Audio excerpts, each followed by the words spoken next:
Darkness kills, destroys the will. Find a spark, make hearts thrill. Hear the tales of time so grim. Shine a light, don't let it dim. Heather Brown downtown, bound. True crime story she's found. In the shadows, secret stay. Need a light that finds the way. Welcome back to Defeating the Darkness, True Crime Stories with Downtown Heather Brown. That's me, your host. I'm a former homicide and sexual assault prosecutor here in Orange County. And today we have a second part of a new episode with Traci Lynn Cowan. Hi, Traci. Hey, I'm excited to be back. Thank you for having me on the show again. I'm excited to have you back. We were kind of rushed for time the last time that we were recording an episode, and I felt like all the amazing things that you're doing now got cut short. And for those of you who haven't tuned in, you should back up and listen to Traci Cowan's episode, part 1, before you listen to this one, so you get the backstory. But when you were here last, you were telling us this harrowing story about, a domestic violence relationship that you had with your husband that you met online when you were living in Canada. Yes. And how you moved here, and soon thereafter you were basically a prisoner to him and kind of living almost like that movie with Julia Roberts, right? Sleeping with the Enemy. Yeah. Very controlling. And so you told that story. So if you haven't heard the story, go back and listen to Traci's story in detail about all the things that she endured and how she managed to stand up against this violence and get herself out of that situation. And so I wanted to really give more time to you so that you can tell all of our listeners about what you did with that experience in your life. Thank you. Yeah, it's interesting how we go through these different things in life. And now I'm at the place in my life where I've had that forgiveness, not only to my ex-husband, but also to myself, because it's so important to be able to forgive yourself in order to move forward. And I knew that I was not going to be successful unless I moved forward from that, because I was a prisoner in that relationship, in that marriage. And now for me, it was, it's a good thing that I'm competitive, because growing up playing competitive sports, I was like, you're not going to deport me. You're not going to kick me out of this country. And no, you know what? I'm actually not going back to Canada. I'm going to stay here and I'm going to help other people. And I'm going to take all of this mess and all of this turmoil and I'm going to give it for good. And that's exactly what I did and have been doing. And it's really good when I look at it, because I am proud of myself. And I was never able to say those words to myself before, Heather. And I've been really working and practicing on looking in the mirror every single morning. And I don't do it religiously every single morning, but what I really do is, I love you. I love you, Traci Lynn Cowan. Like, you are doing great. Keep going and keep doing good. And it makes me want to cry, because I think about it, because before I hated myself. I wouldn't even look at myself in the mirror. And all the things that he said that I believed him at that time. So what I did is I spun it around and I said, I was like, I want to make a difference. I want to help people. And so how do I do that? And so when you're broken, it's really hard to help other people. So I always pretended like I had it all put together, and I was always like, everything's great, everything's good. And one of my friends, Tanya, she even said that I had this like voice that I would do. I'm like, hi, welcome to da-da-da-da. And she's like, and as soon as I heard that voice, I knew you weren't doing good. And I went back and looked at my old shows on LA Talk Radio and Power Voices and a lot of the companies that I was working with. And I went, she's right. And I said, you know what? How are you going to get through this? What are you going to do? So I started back to the gym and exercising, which I've always really loved. And, it makes such a difference when you're sedentary and you're not taking care of yourself, because I hated myself. because I was told I was this, I was told I was that, I was told I was crappy at everything. I was told I was a crappy wife, I was a crappy human being, crappy stepmother. Everything was just beating down. So I went, you know what? Get back into what worked for you before. And what worked for me was physical fitness and nutrition and getting up at the same time every day and having discipline. And discipline is what's really saved my life. And so I went into this stage where I thought, okay, I'm starting to feel better. Now I'm able to give back. And okay, can I stop you for a second? Yeah. I want to ask, I'm just curious. Okay. Do you think that whole like discipline and physical fitness, because, you know, I've seen photos of you when you were a fitness model and in competitions and stuff, and you have to be incredibly extreme and disciplined to get to that level, right? Like, you know, we can all diet and we can all eat healthy, but to get to that level where you don't have an ounce of body fat on you, it's got to be a lot of sacrifice, but a lot of work and a lot of, like you said, discipline. But do you think that there's a controlling element to that? Like you didn't have control because this guy was controlling you and beating you, and now you want to have control so you can do it with your food, you can do it with your exercise. Right.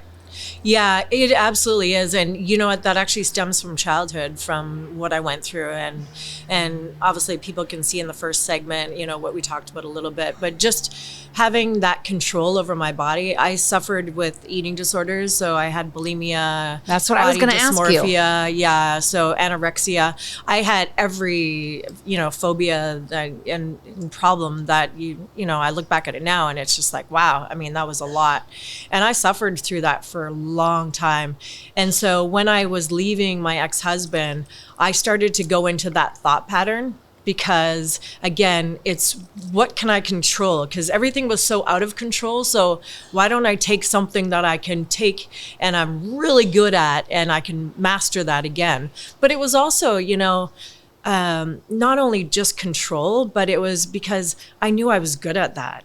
I knew I got my body to a level that not a lot of people can get to. And I realize that now, looking back on it, because obviously I'm in that process now where I'm like, I really want to get my body back, not to the bodybuilding level or maybe fitness model, but hey, maybe a little bit. It's good to have those goals.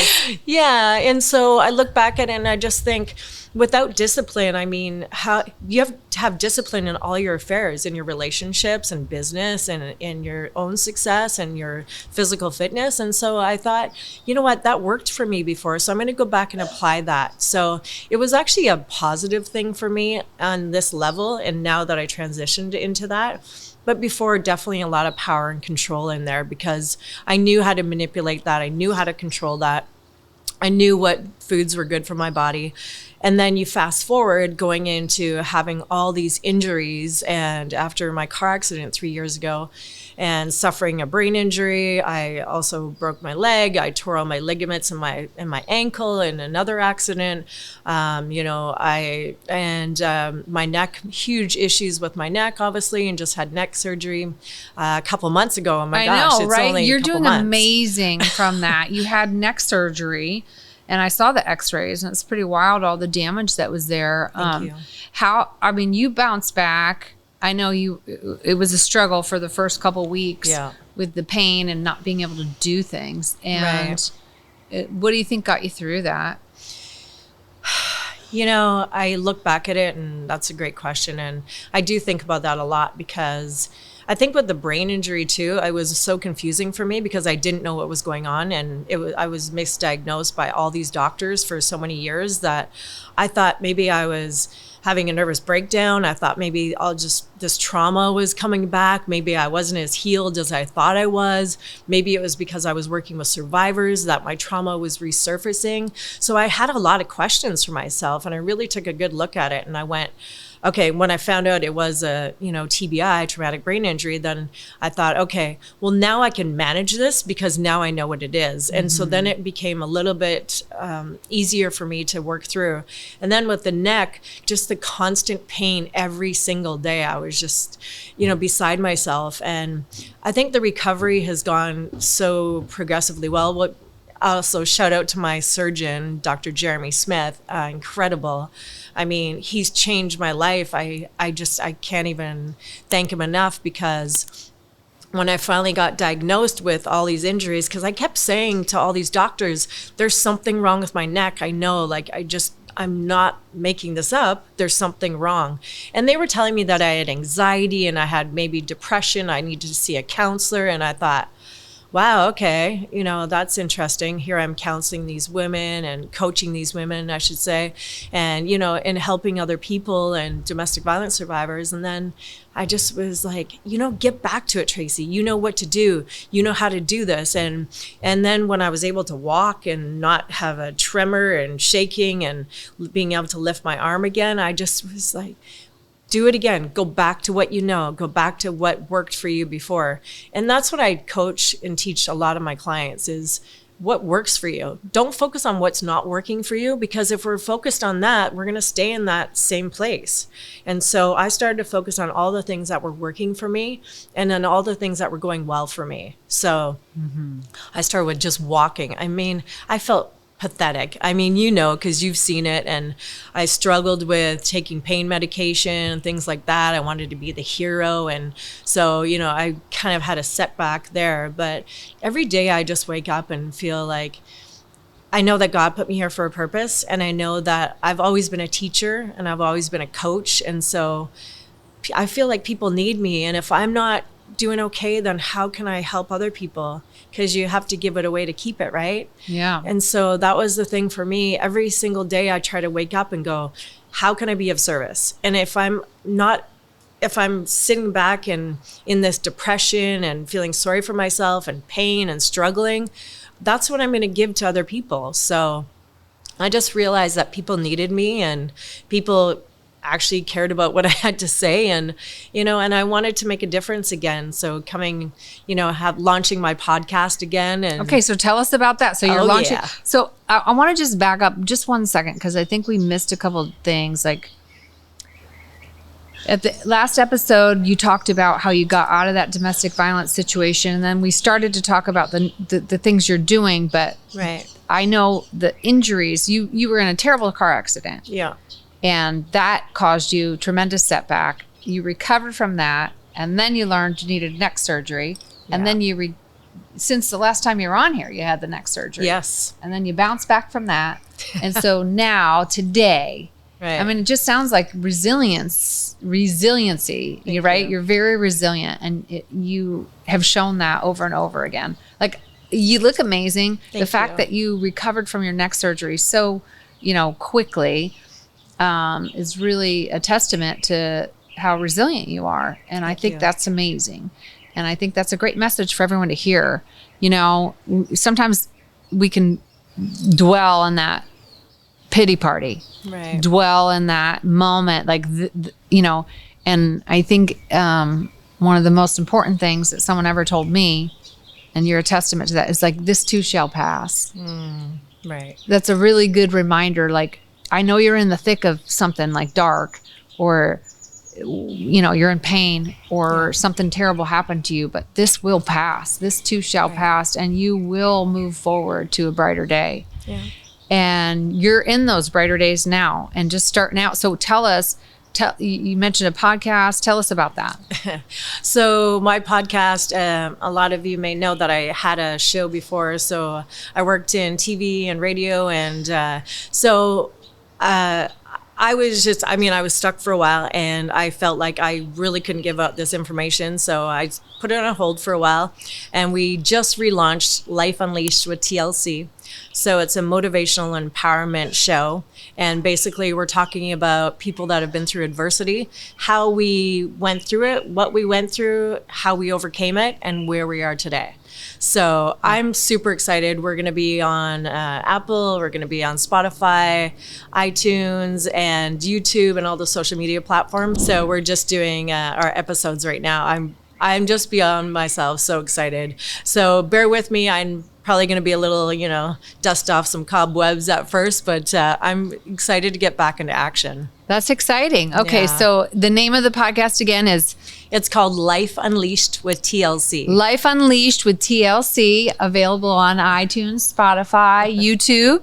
Yes. And I know we're going to do a couple other platforms, iHeartRadio as well. Oh, and iHeartRadio. Yeah. So same as mine. Yes. So, okay. So be sure to follow and like and subscribe, because that's what people need. It's one thing to listen, but you got to hit the little follow button and subscribe and like. Right. Thank you. And so the other fun part is I will be publishing my first book. So it's an autobiography of my life.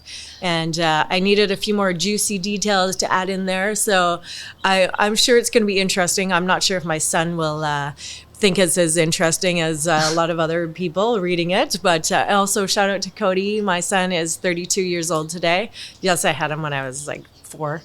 And he is amazing. So I wanted to give a shout out to my son, because he is really what's held the glue together for me. Because when through the darkest times, I've, wanted to, make some decisions in life that I would have definitely regretted. And I just see his face, and that's motivated me to be a better person. And so that's going to be a lot about my book. And then that'll be launched in the next couple months. And then we've also been working on my film, which is a short film. I can't tell you the name because I'd have to kill you. And so that's coming out. We're going to start filming in the summertime. I just wanted to make sure that I was physically better for that. And it's going to be a short film on domestic violence. It's an educational piece. We're really just showcasing what people go through at young ages, childhood, also getting into your adolescent years. And then it's a story about my marriage to my ex-husband. So it should be interesting. I hope it's as exciting to people and educational to people as I think it is.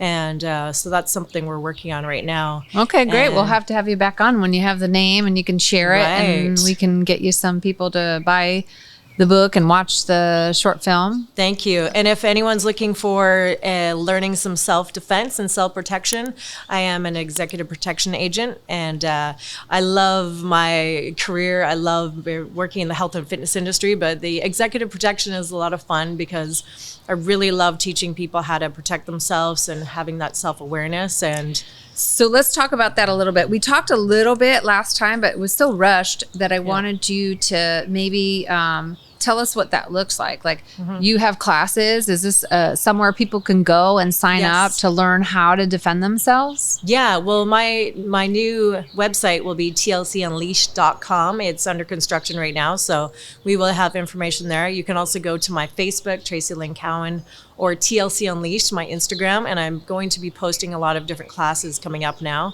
So it's teaching people not just hand-to-hand combat, things like that, but it's also teaching people tactics. So what I mean by that, there is a lot of home invasions going on right now in life, and so we're teaching people how to be safe in the home. And just as you would, we would have an earthquake, a little how to, class on that. I don't do that, but I'm just saying people learn about earthquake protection, what to do in your homes and your families. So it's about having a plan. So I'm teaching people how to have a plan and be safe. So if an attacker comes into the house, just briefly, what are you going to do? What are the key points? You want to make sure that somebody's calling 911. You want to make sure if you have a self-defense tool in your home or a weapon, whatever you want to call it, then you can basically go and you have that and you can tell people what to do with it. And maybe your wife is going to handle the 911 call. Maybe your husband's going to handle the attacker. And then what we do is we just go from there. Where are we going to put your children? Where are we going to hide them if you have children in the home? If you have animals in the home? Some things that people don't think about. So think about a barking dog in a situation. You have somebody coming in doing home invasion. The barking dog is obviously, not great for the predators. So sometimes there's situations where the dog will get shot and killed before they even enter the home because they want to quiet the dog up. So there's a lot of things to think about and to protect your family and protect your animals and your loved ones. So I'm teaching people how to protect themselves, and I love it. I mean, it's a lot of fun too doing my classes. So you've been to one of them.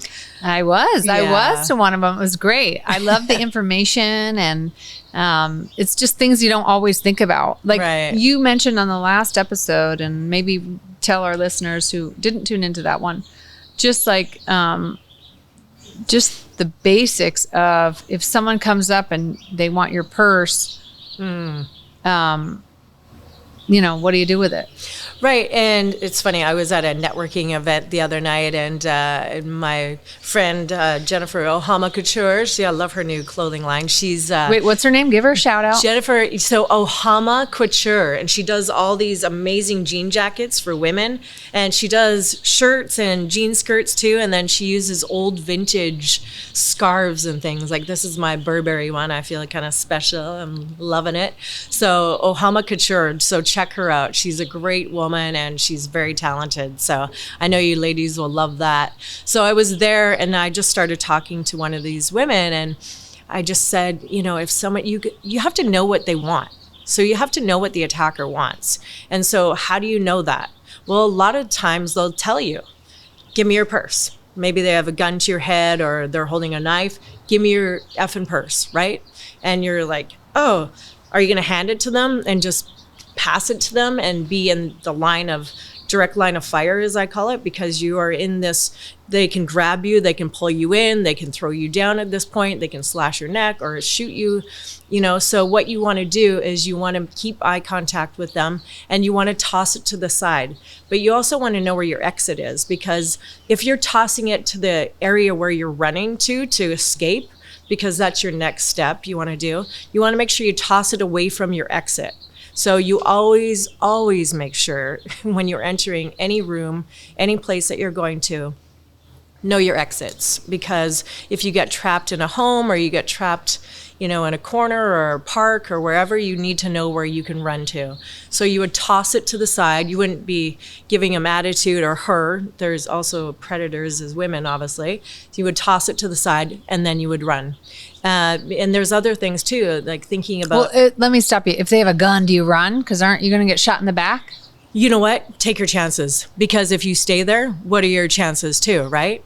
So they may just, again, what they want, right? Because right. I know so if they say, give me your purse, you toss the purse and you run. You run for your life. So if somebody's like, you figure out they want to rape you. How do you know they want to rape you? They're, trying to rip your clothes off, or obviously there's indicators, or they're trying to strangle you, or you feel like they want to kill you, or they tell you, I'm going to kill you. Right? Right. So, and a lot of these stories, well, better than anyone too, is they will tell you. So in that case, you're going to have to know that you're going to have to use hand-to-hand combat, or you're going to have to, poke them in the eye. I know people think it's ridiculous, but think about it. If somebody's trying to strangle me, their hands are busy because their hands are on my neck. So I have two hands free, and I'm right in poking distance. And have you ever poked yourself in the eye before?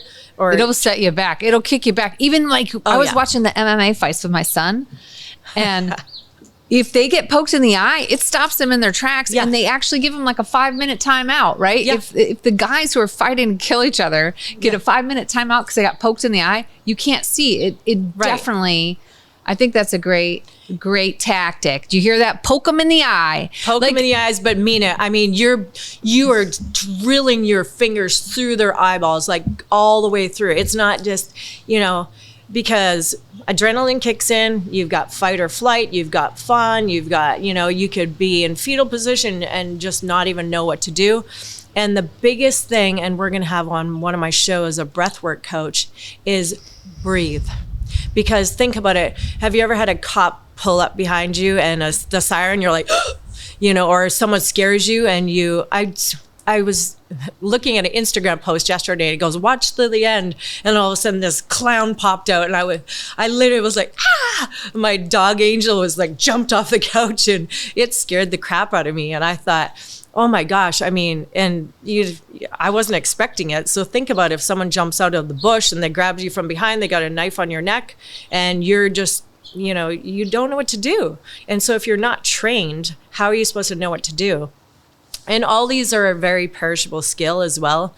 Self-defense is definitely a perishable skill. So I invite everybody to go out and learn some skills, whether you're a woman, you're a child, get your parents to take you to a class, whether you're a man, because, a lot of men think that I'm big and tough, but when you've got a gun to your head, or you've got a knife to your throat, or you've got a knife to your wife's throat or your kid's throat, what are you really going to do in that circumstance? And that's why I love the training. I've been training in doing executive protection and self-protection and self-defense for a long time, and I love it. I mean, I don't know why I love it. I think I was in the military in my past life or something.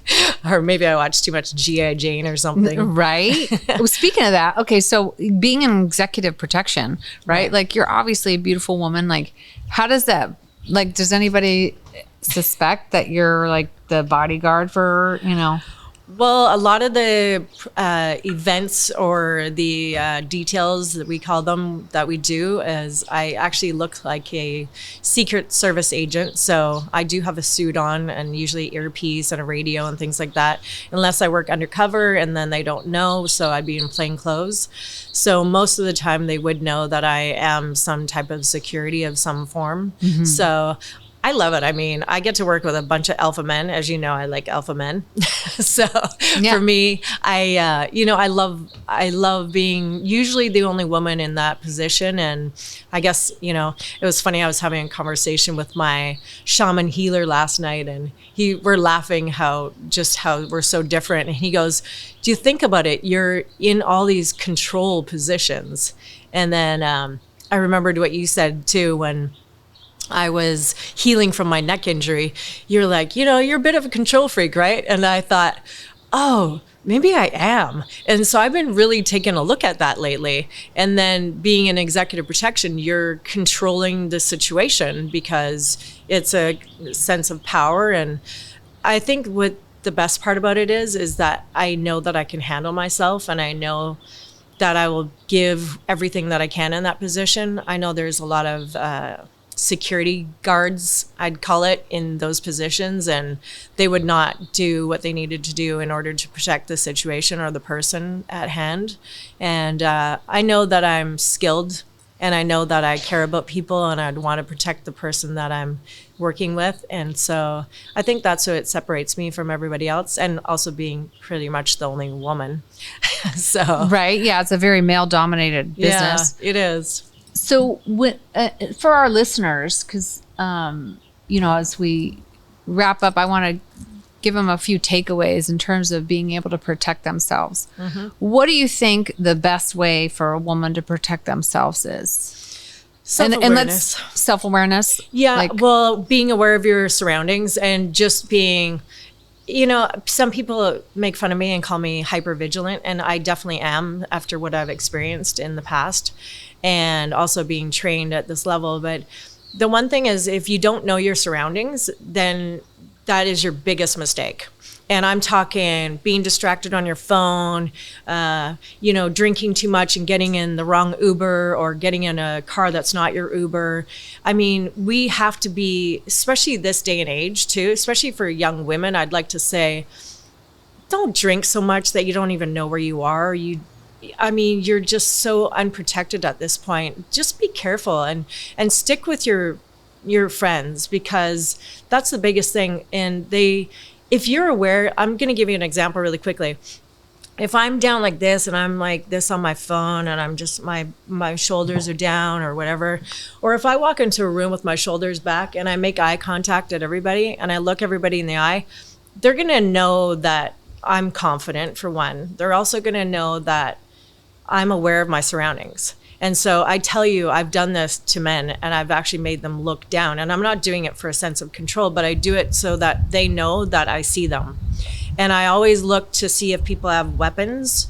So what that looks like is usually a male will carry a pocket knife in their pocket, in the front.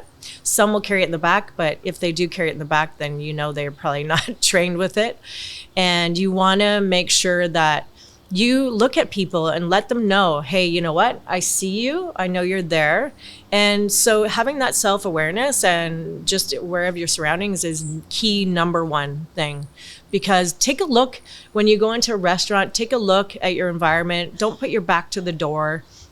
Have your facing front, know your exits, and just be mindful of your surroundings. That's the biggest thing, because we're so distracted by everything these days. 100%. Most people just always have their faces in their phones. Right. And even when they're driving, but you know, when you're out and you're walking, crossing the street, I mean, just Right. even just look around and see how many people, like Right. be aware of how many people are really distracted. At Yeah. any moment, someone could come up and clock you from behind, or, Right. or they're looking, like people who are out to commit crimes and do bad things to people are scouting out for the best victim. 100%. Even what you were saying about the barking dog, I know for a fact from police officers and from trainings I've taken that having a dog is one of the best defenses you can have. Yeah. So if a burglar's looking for some home to burgle, and there's a house without a dog versus a house with a dog, they don't want to get bit by the dog. That's right. They're going to the house without the dog.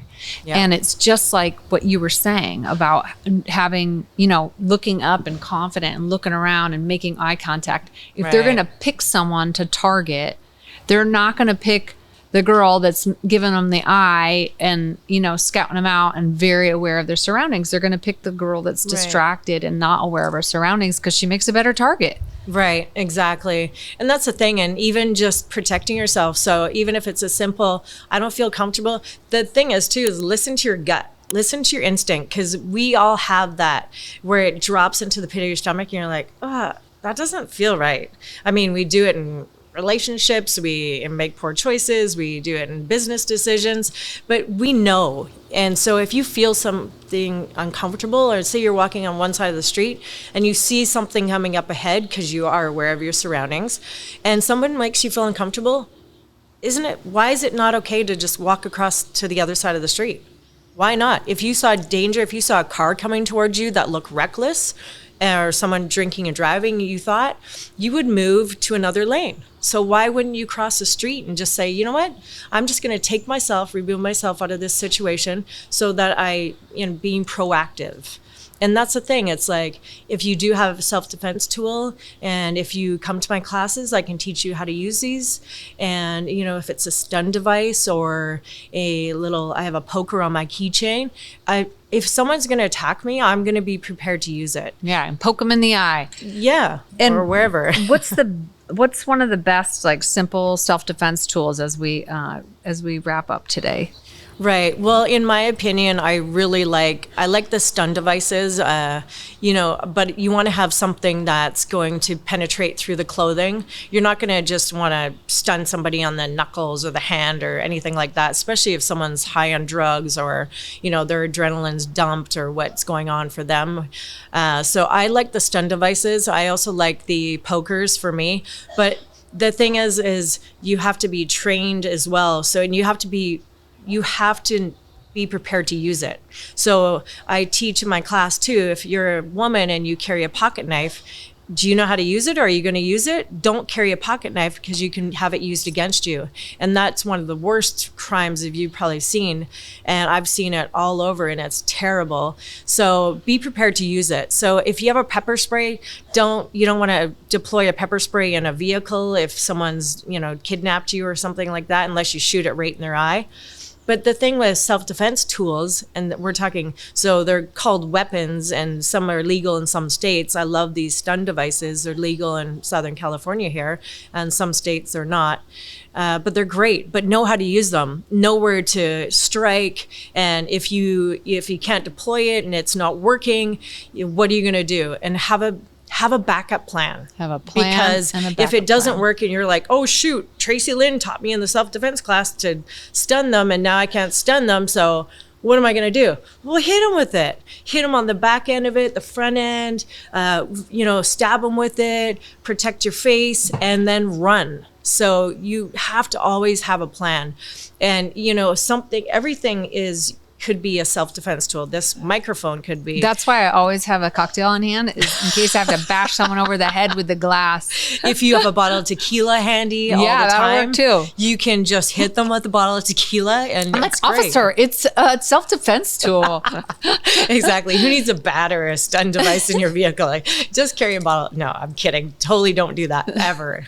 So, you know, and it's just, again, knowing how to use them and being confident with it. And so, ladies, Some gentlemen, if you have a pepper spray in the bottom of your purse, that is not a self-defense tool, because you are going to have to dig into your purse and try to find it. And we all know that our purses are a mess and not organized. So that's not a self-defense tool unless you have it in your hand and just walk with it and carry it. When I'm walking, I carry mine.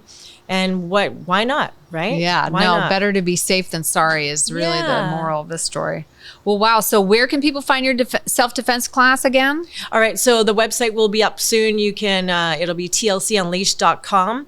And you can also DM me, direct message me on Instagram or on Facebook, Traci Lynn Cowan, TLC Unleashed.